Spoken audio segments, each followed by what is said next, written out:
Psalm 78. Give ear, O my people, to my law.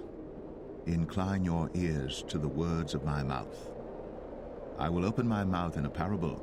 I will utter dark sayings of old, which we have heard and known, and our fathers have told us. We will not hide them from their children, showing to the generation to come the praises of the Lord, and his strength and his wonderful works that he hath done.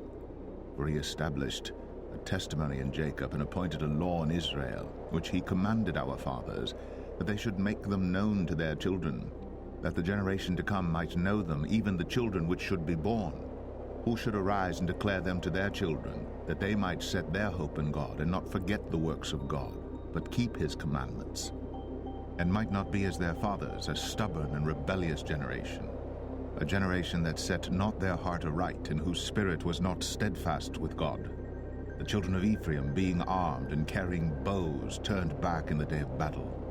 They kept not the covenant of God, and refused to walk in his law, and forgat his works and his wonders that he had shown them. Marvelous things did he in the sight of their fathers in the land of Egypt, in the field of Zoan. He divided the sea and caused them to pass through, and he made the waters to stand as an heap. In the daytime also he led them with a cloud, and all the night with a light of fire. He clave the rocks in the wilderness, and gave them drink as out of the great depths. He brought streams also out of the rock, and caused waters to run down like rivers. And they sinned yet more against him by provoking the Most High in the wilderness. And they tempted God in their heart by asking meat for their lust. Yea, they spake against God. They said, Can God furnish a table in the wilderness?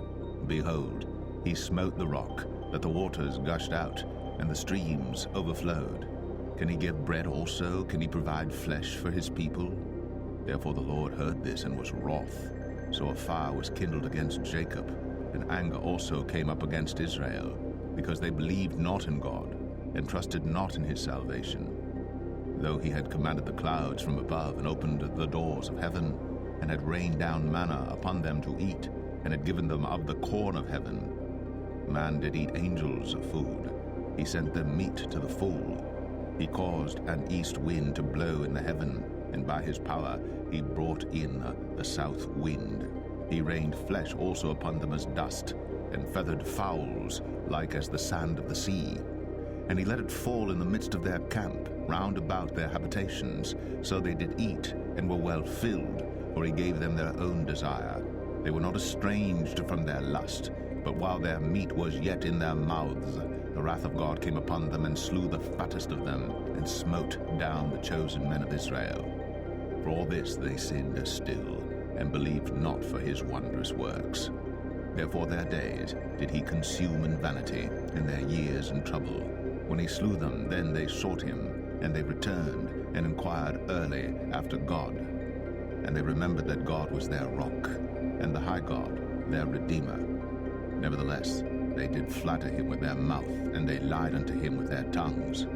For their heart was not right with him, neither were they steadfast in his covenant. But he, being full of compassion, forgave their iniquity, and destroyed them not. Yea, many a time turned he his anger away, and did not stir up all his wrath. For he remembered that they were but flesh, a wind that passeth away, and cometh not again. How oft did they provoke him in the wilderness, and grieve him in the desert? Yea, they turned back and tempted God, and limited the Holy One of Israel. They remembered not his hand, nor the day when he delivered them from the enemy, how he had wrought his signs in Egypt, and his wonders in the field of Zoan, and had turned their rivers into blood, and their floods, that they could not drink. He sent divers sorts of flies among them, which devoured them, and frogs, which destroyed them. He gave also their increase unto the caterpillar, and their labor unto the locust. He destroyed their vines with hail, and their sycamore trees with frost. He gave up their cattle also to the hail, and their flocks to hot thunderbolts. He cast upon them the fierceness of his anger, wrath, and indignation, and trouble, by sending evil angels among them. He made a way to his anger.